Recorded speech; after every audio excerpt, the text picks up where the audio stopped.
नमस्कार दोस्तों, SN electrical academy के यूट्यूब चैनल पे आप सभी का स्वागत है। यूपीपीसीएल टीजी2 की प्रिपरेशन करने वाले स्टूडेंट के लिए हमने स्पेशल न्यूमेरिकल क्वेश्चन सीरीज को चला रखा था। उसी सीरीज का पार्ट नंबर ये 34 है। वीडियो को कंप्लीट वॉच कीजिएगा, न्यूमेरिकल पोर्शन में आपको बहुत कुछ सीखने को मिलेगा।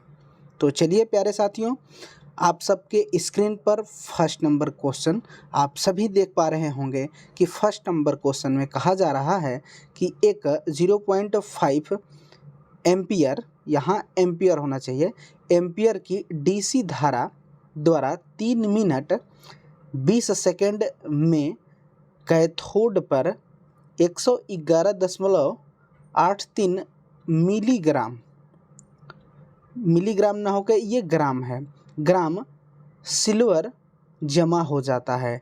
तो सिल्वर का विद्युत रासायनिक तुल्यांक की गणना करें, यानी जेड का मान पूछा है। जेड को हम क्या बोलते हैं? विद्युत रासायनिक तुल्यांक। आपने फैराडे का विद्युत अपघट्य नियम पढ़ा होगा, उसी में एक फर्स्ट लॉ और सेकंड लॉ होता है। उसी में फर्स्ट लॉ के अकॉर्डिंग ये होता है कि M = ZI/T होता है, और इसी Z को हम कहते हैं विद्युत रासायनिक तुल्यांक। तो यही Z का हमें मान ज्ञात करना है। तो यहाँ से देखिए, करंट का मान हमें दिया गया है 0.5 एम्पियर, और 111.83 जो है ग्राम, ये सिल्वर के कैथोड पर जमा हुआ सिल्वर का ग्राम है, यानी ये M का मान हो जाएगा। और टाइम जो है, टाइम यहाँ पे ये दिया गया है, हमें कैलकुलेट करना है Z का मान। तो यहाँ से जब हम Z का फार्मूला बनाएंगे तो हो क्या जाएगा कि Z = M/I/T हो जाएगा। क्लियर? इक्वल टू, अब M का मान यहाँ से हम भर देंगे 111.83/I यानी 0.5 करंट हो जाएगा। और समय को हमें थोड़ा बनाना पड़ेगा। तो देखिए 3 मिनट है, तो 3 मिनट को सेकंड में चेंज करेंगे तो ये कितना हो जाएगा? 3 × 60 यानी 180 सेकंड। क्लियर? और 20 सेकंड और है, तो इसमें 20 सेकंड और जोड़ देंगे तो कितना हो जाएगा? टोटल टाइम जो होगा वह 200 सेकंड हो जाएगा। यहीं पर रख देंगे 200 सेकंड।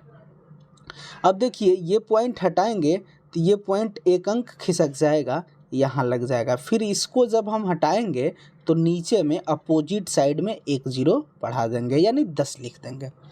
अब इसी का हमें कैलकुलेशन करना होगा। तो यहाँ से देखिए क्या करते हैं, तो 5 में 2 से गुणा करेंगे तो 5 दूनी का 10 हो जाएगा, और ये 2 0 और फिर 1 0, ये ऊपर में ये कंप्लीट कितना हो गया? तो 1183 हो गया। अब नीचे में कितना है? 4 0 है, तो इसमें भाग देंगे तो 4 अंक के बाद दशमलव लगा देंगे, यानी 1 2 3 4, यानी यहाँ पे लग जाएगा। तो 1.1183 ग्राम हो जाएगा। यानी ऑप्शन नंबर कौन सा हो जाएगा?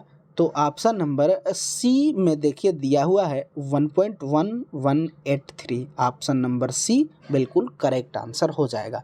उम्मीद करेंगे आप सभी स्टूडेंट को ये क्वेश्चन अच्छे से समझ में आया होगा। अगला क्वेश्चन सेकंड नंबर। अगला जो है सेकंड नंबर क्वेश्चन, इसमें है कि एक सिंगल फेज परिपथ को 230 वोल्ट 50 हर्ट्ज AC आपूर्ति प्रदान की जाती है। यदि परिपथ की प्रतिबाधा 50 ओम हो तो परिपथ द्वारा कर्षित धारा करंट का मान कैलकुलेट करना है। वोल्टेज देखिए दिया गया है V = 230 वोल्ट। इसमें Z यानी रेजिस्टेंस, Z = दिया गया है 50 ओम। हमें कैलकुलेट करना है करंट का मान, यानी I का मान हमें कैलकुलेट करना है। तो I = क्या हो जाएगा? V/Z। तो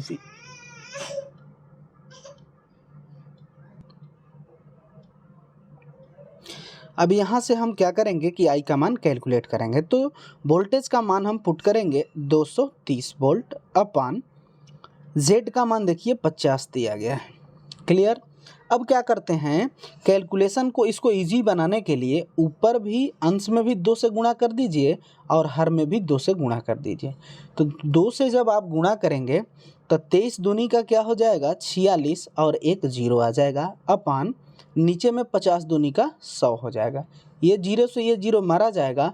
अब नीचे में 10 है तो एक अंक के बाद दशमलव लगा देंगे, यानी 4.6 एम्पियर आंसर होगा। अब यही ऑप्शन नंबर बी में दिया गया है 4.6 एम्पियर, इसलिए ऑप्शन नंबर बी सही आंसर हो जाएगा। अगला क्वेश्चन, अगला जो क्वेश्चन है ट्रांसफार्मर से है, इसको आप सभी ध्यान से समझिएगा। ट्रांसफार्मर वाले क्वेश्चन को, ट्रांसफार्मर में ये क्वेश्चन 3rd नंबर है कि एक 100 kVA 2400 by 240 volt 50 hertz transformer के प्राथमिक कुंडलन में 3000 फेरे हैं, कोर में अधिकतम अभिभव घनत्व क्या होगा। यानी फ्लक्स का मान, मैक्सिमम फ्लक्स जो होता है φm, उसी का मान हमें कैलकुलेट करना है। इस ट्रांसफार्मर की रेटिंग जो है वो 100 kVA है और देखिए ये 2400 बाई 240 वोल्ट लिखा है ना, तो जो पहले है मतलब 2400 ये प्राइमरी वोल्टेज है और 240 जो है वो सेकेंडरी वोल्टेज है, इसको ध्यान में रखिएगा।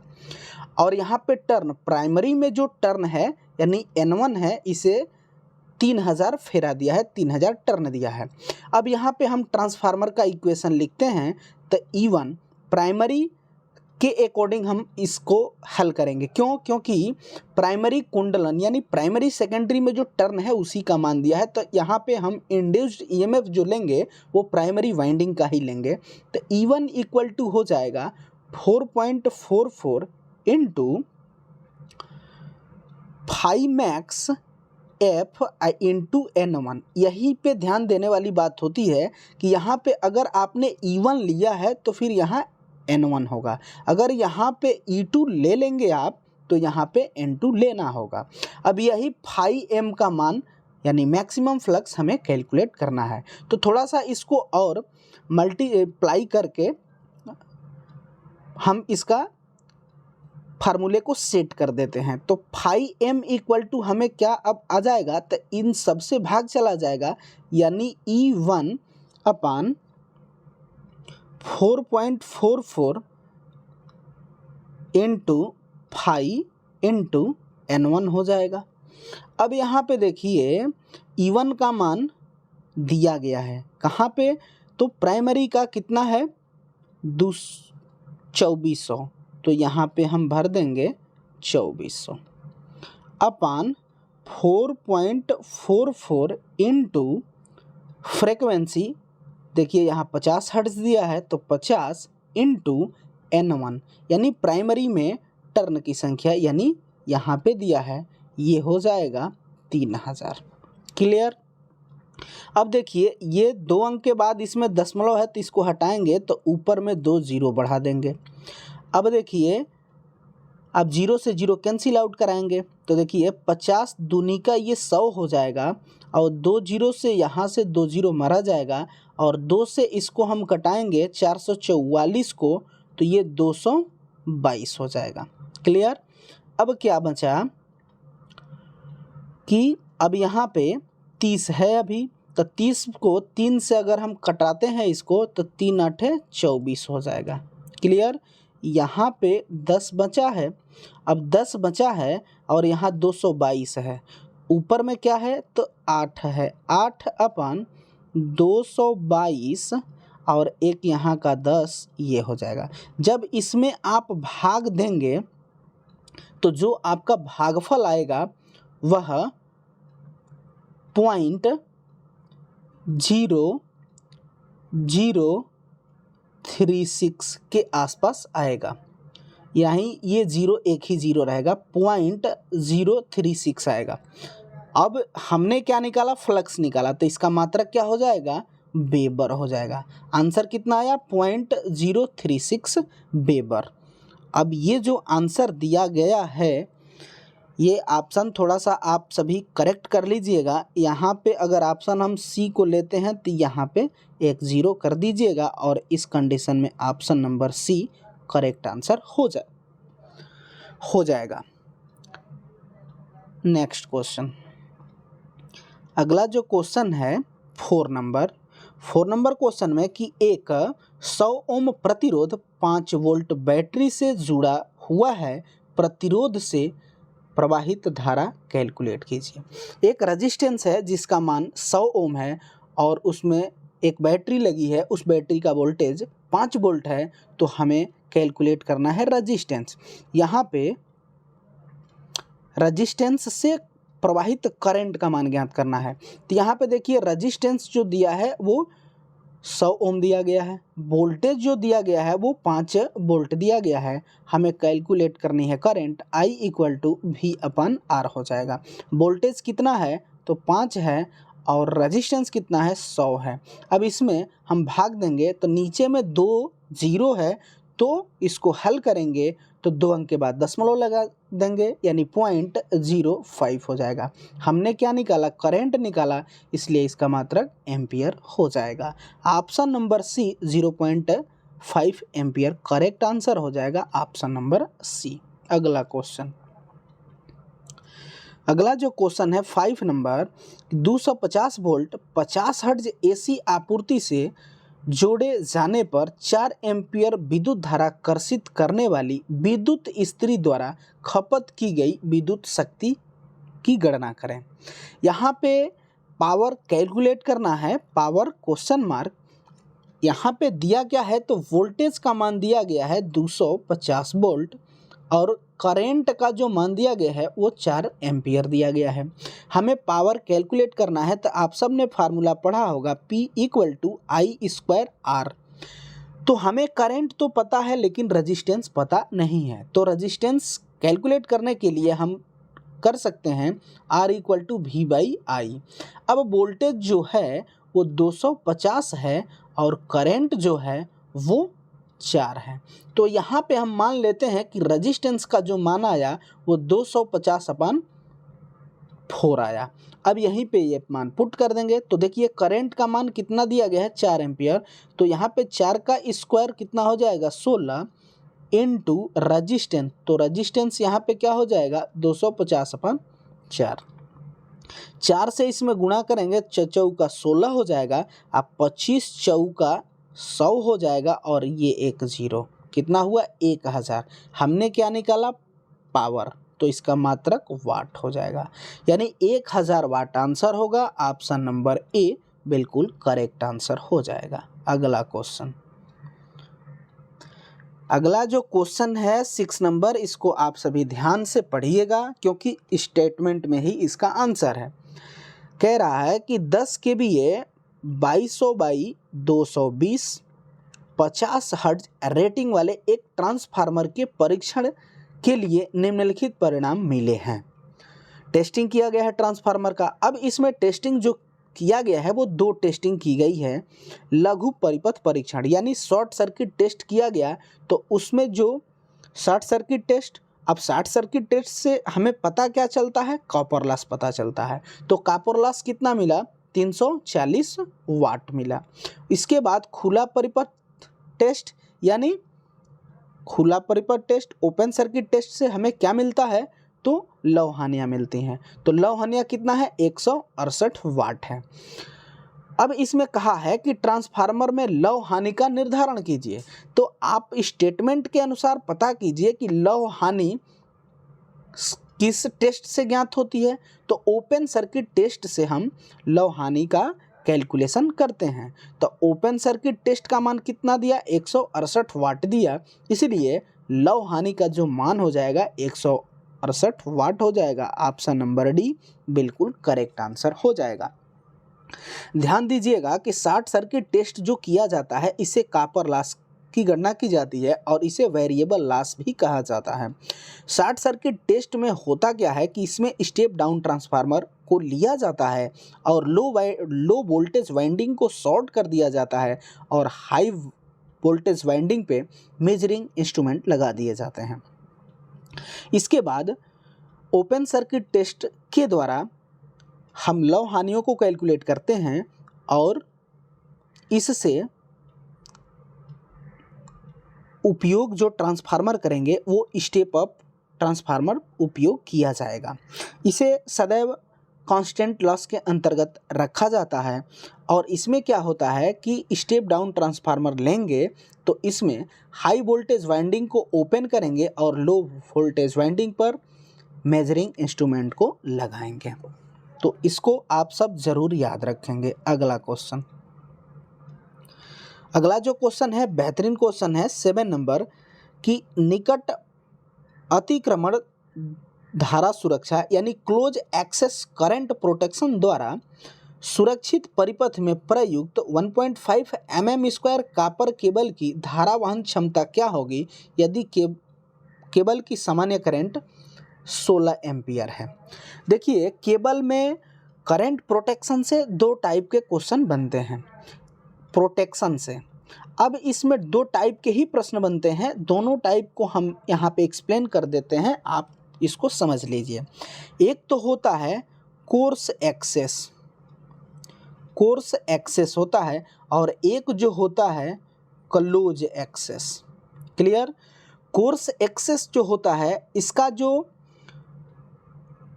प्रोटेक्शन फैक्टर जो होता है वो 0.81 होता है और क्लोज एक्सेस का प्रोटेक्शन फैक्टर जो होता है 1.23 होता है।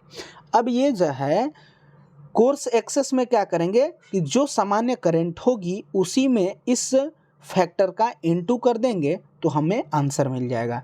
क्लोज एक्सेस में क्या करेंगे कि जो करंट होगी उसमें इससे गुणा कर देंगे तो हमें उस करंट का मान पता चल जाएगा। अब देखिए क्वेश्चन में क्लियर लिखा है कि क्लोज एक्सेस प्रोटेक्शन है, तो क्लोज एक्सेस का मतलब क्या हुआ कि ये वाला बात, यानी इसका फैक्टर जो हम लेंगे वो 1.23 लेंगे।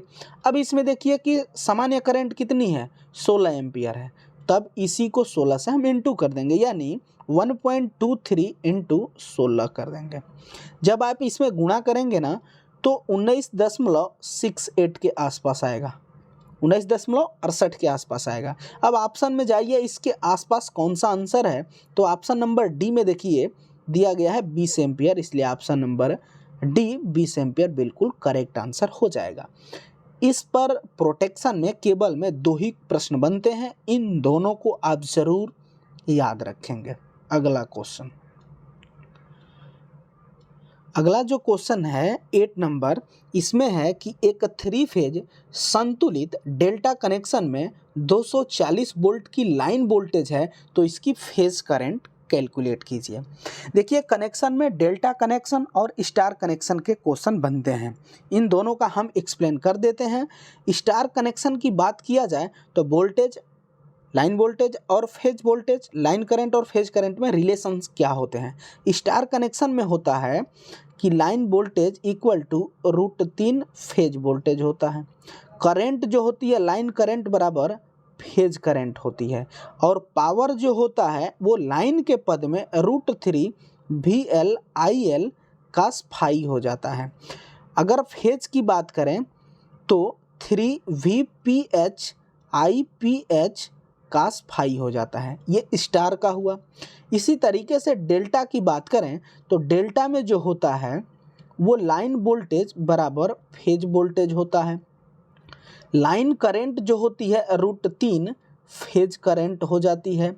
इसके बाद पावर इसमें भी सेम होता है, देखिए स्टार हो या डेल्टा हो दोनों में पावर लाइन के पद में और फेज के पद में दोनों में सेम होता है। अगर यहाँ भी हम पावर कैलकुलेट करें तो √3 VL/IL cos phi लिखेंगे लाइन के पद में, अगर फेज के पद में लिखना होगा तो 3 VPH/IPH cos phi लिख देंगे। अब यहाँ पे डेल्टा से प्रश्न बना है तो डेल्टा में वोल्टेज जो दिया गया है वह लाइन वोल्टेज 240 वोल्ट है। डेल्टा का ये कंडीशन है, डेल्टा में कह रहा है कंडीशन में कि लाइन वोल्टेज बराबर फेज वोल्टेज है, तो जो लाइन वोल्टेज 440 दिया है वो फेज वोल्टेज भी वही होगा क्योंकि आपस में ये रिलेशन बराबर होता है। इसलिए हम कह सकते हैं कि इसमें जो फेज वोल्टेज होगा वो 440 वोल्ट होगा। ऑप्शन नंबर सी बिल्कुल करेक्ट आंसर हो जाएगा। इस डाटा को आप सब जरूर याद रखेंगे। अगला जो क्वेश्चन है 9 नंबर की 1000 वाट क्षमता का एक विद्युत हीटर प्रतिदिन 3 घंटे उपयोग किया जाता है। यदि यूनिट लागत 4 रुपया है तो 30 दिन वाले एक माह में हीटर के उपयोग किए गए ऊर्जा की गणना करें। देखिए यूनिट, इसमें फार्मूला होता है unit equal to watt into घंटा इंटू दिन अपन 1000। ये फार्मूला होता है यूनिट का। अब जितना यूनिट आता है उसमें से 1 यूनिट का जो पैसा है उसमें आप इंटू कर देंगे तो आपका टोटल रुपया में कन्वर्ट हो जाएगा। तो यहाँ पे आप रुपया से गुणा भी कर देंगे तो आंसर आ जाएगा। अब देखिए यहाँ पे वाट की बात करें तो देखिए 1000 वाट दिया गया है। इसके बाद टाइम की बात करें तो 3 घंटा दिया गया है। इसके बाद 1 यूनिट का जो पैसा है वो 4 रुपया है। अब यहाँ से हम पता करेंगे कि कितना यूनिट आया और उसके बाद 4 से इंटू कर देंगे। अब कितने दिन का निकालना है तो 30 दिन का निकालना है। अब इसी में हम मान पुट करते हैं।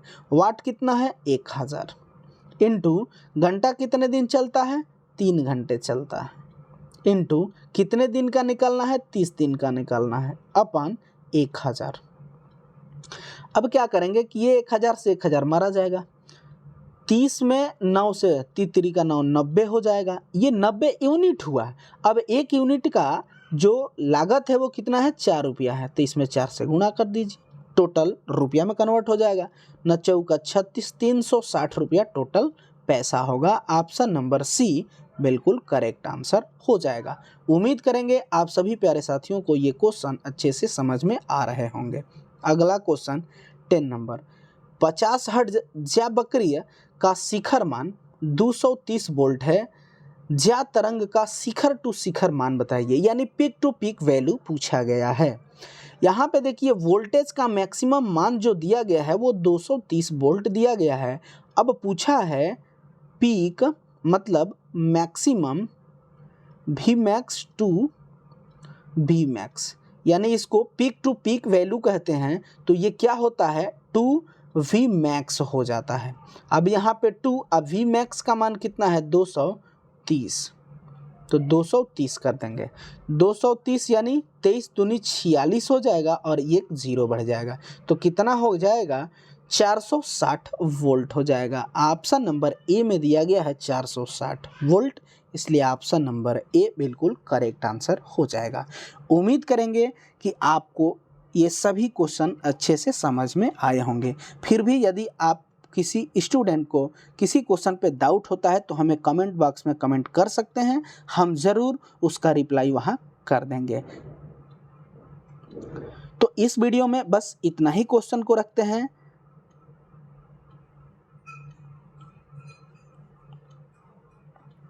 यदि आपको वीडियो अच्छी लगे तो वीडियो को लाइक कीजिएगा और अपने दोस्तों में भी आप सब वीडियो को प्लीज़ शेयर ज़रूर कीजिएगा।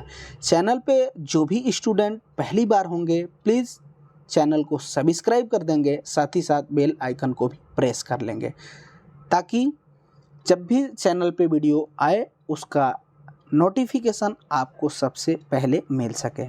तो चलिए इस वीडियो में बस इतना ही, तब तक के लिए bye bye, take care, thanks for watching this video.